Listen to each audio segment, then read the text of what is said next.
gabeko partida jokatuko beti ere ofizialtasuna aldarrikatuz, gaur beste sentipen bat batuko zaio ohiko aldarriari.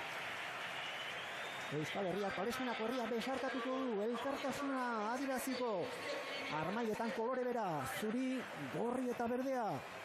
Bi herri bat eginda berdegunean, hortxe palestinarrak kufia lepoan dutela elastiko berdearekin, etxeko taldea eta palkoa jendez gainezka, entzun dezagun Palestinako ereserkia.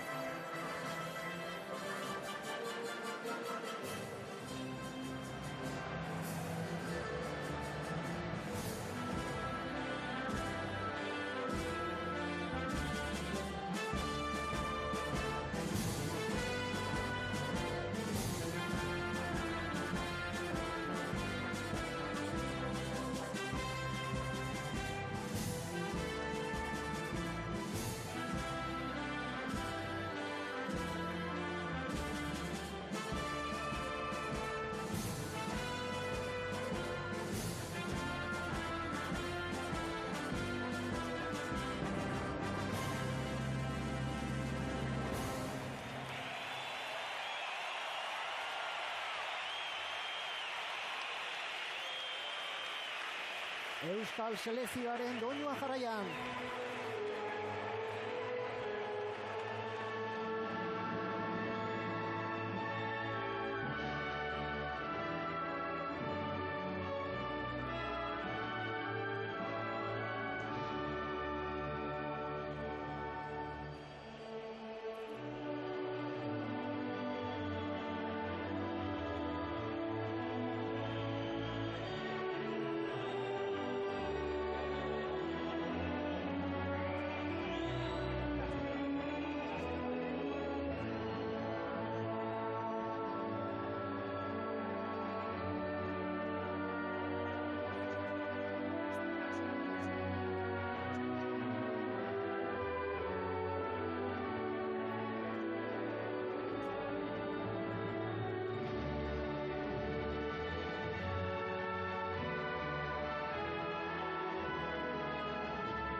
San Mameseko armaien horroa, Juanan, hori kolore festa. Bai, sekulako da, nik uste sekulako giroa dagoela, espero dezagun denok gozatzea egunarekin, futbolarekin bai, baina batez ere nik uste dut gozatzen egiala, hasieratikan gauzak oso ondo jundira, irutu zaite pentsatzen dut dana ondo jongo dela, eta espero dezagun hola bokatzen. Inigo, hau batez, horixe San Mamesen oioa.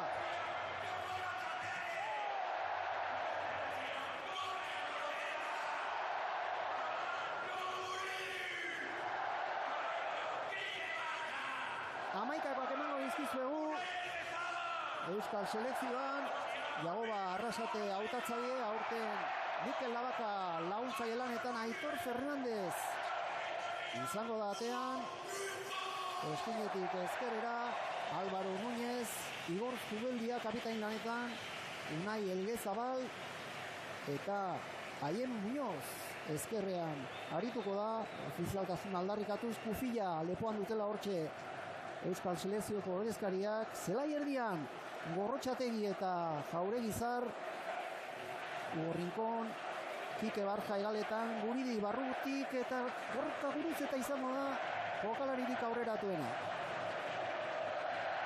Hortxe Palestinarren aldarrikapena, Israelen genozidiari stop, bat egin dute armailetan zaleek, hau batez mezu argia da, eta bestetik Euskal selekzioaren ofizialtasuna Palestinan Hamada izango datean, Wagdi, Yasser Hamed, Leioan jaiotako futbolaria, Shawafta eta Manaye, atzean Zelai Erdia Marruti Hamdan eta Alnabrisi, Batat eta Kumaregaletan direla eta bi aurrelari Alkak eta Seian. Inigo, partida berezia batez ere Euskal Herrian Leioan jaiotako palestinarrarentzat.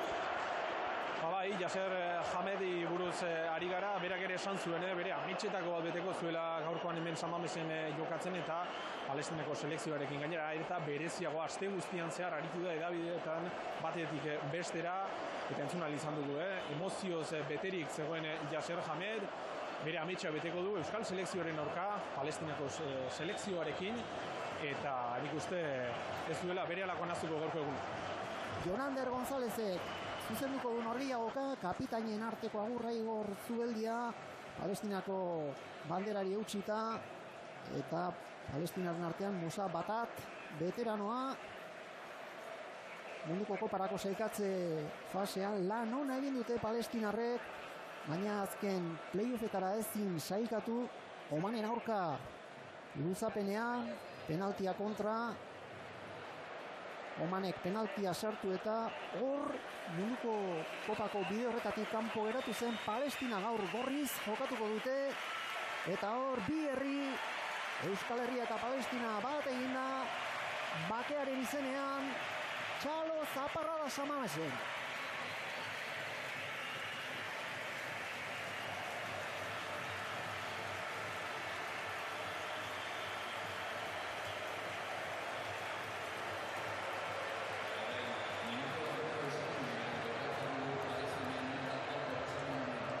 Jarraian minutu bateko isilunea gordeko da San Mamesen Gazan hildako guztien omenez.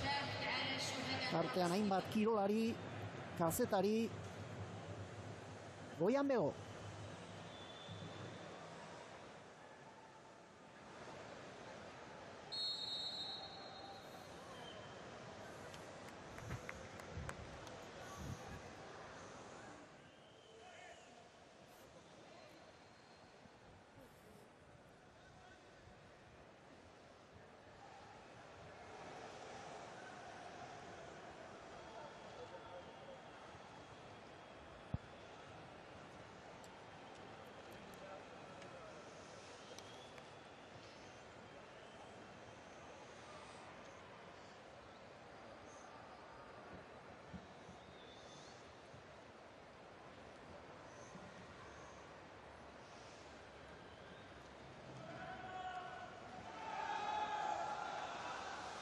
¡Israel, asesina!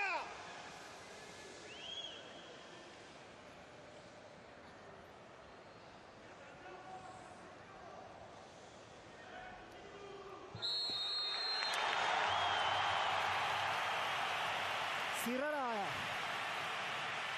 unkituta da jendea San Mamesen, eta joanan iritsi da jokatzeko ordua, esan dugu munduko kopara bidean lan txukuna, lan ona egin duela Asiako kopan ere joan zen urtean Palestinako selekzioak, eta Euskal selekzioa espazio partez bueltan da, ez da erraxa deialdia osatzea, bidean ere utsuneak izaten dira, baina Euskal selekzioa beti esaten du meritu handia du, lekuan lekuko garaiko hautatzaileak egun gutxian ondo prestatzen dutelako, eta beti maila ona ematen du etxeko taldeak. Nik uste maila handia dagoela, ez erre txikioa gea, baina maila ona dago kiroletan, eta nik uste futbolean ere bai, ez, eta gaur partido txukun bat ikusten dugu, partido derba gozatu ezagun dena partidoarekin, eta aldarpek... Hasi da norgehiagoka San Mamesen, Euskal selekzioak ipini du bagoia jokoan, Inigo Palestina aste artetik da hemen Euskal Herrian, haze harrera izan duen, denen babesa. Halaxe da, Loiuko aireportura iritsi zirenetik, jende handana bildu zen bertan palestinarrei babes hori eta ongiet hori emateko, eta aste guztia hemen Bilbon egin dute, Leioan edo hobeto esan da Euskal Herriko Unibertsitatearen ekarpena ere funtsezkoa izan da, euren egoitzan, Miguel de Unamuno egoitzan egin dutelako estatua aste guztian zehar, eta oso eskertuta agertu dira, bai jaso duten babesagatik eta baita eman dizkien erraztasun guztiengatik. San Mamesen minutako zaleak saltoka lehen minututik Euskal selekzioa erasoan, ezkeraldean Aien Muñoz da Realeko jokalaria, Ondoko marra harrapatu nahi du Etxaurikoak, eta kornerra izango da partidako aurrenekoa. Utsume batzuk ere izan dira deialdian azken orduan, baina esan bezala goi mailako jokalariak Jago Barrasate eta aurrenekoz Mikel Labaka ondoan izango du laguntzaile. Erasoan da etxeko taldea. Kornerra motz, Igor Zubeldiak ukitu, eta berriro ere izkinetik aterako du Jago Barrasateren taldeak. Motzean orain, haien Egaletik erdirak eta itxia. Hamadak baloia ukabile zurrundu. Ezer Jamedek ukitu gero. Erasoan da berriro ere Euskal selekzioa. Sarbatak baloia gora. Baloiarekin erasoan hasierako minututik oso motibatuta. Bai Euskal selekzioa, bai Palestina. Eta esaten genuen, bideona egiten, munduko koparabidean Asiako kopan, Palestinak izen bat lortu da azken urteetan. Bai, aurrera poso bat eman du, ez, nik uste dut, gauzak hobeto egiten, jokalariak egia zan, kanpora atera berzen dute gehienak, eta horrek ere alde batetikan ez da ona izaten jokalarientzako, bestaldetikan liga gauzak hobeto goten dira, ez, zergatikan zinean zegoten ze etxean, gauzak nola dauden ikusita, eta etxetik kanpo gutxienez golean dabilenak beste bizi bat dauka eta beste lasaitasun bat dauka, ez, naiz eta gero familiak beste leku batean utzi, ez, eta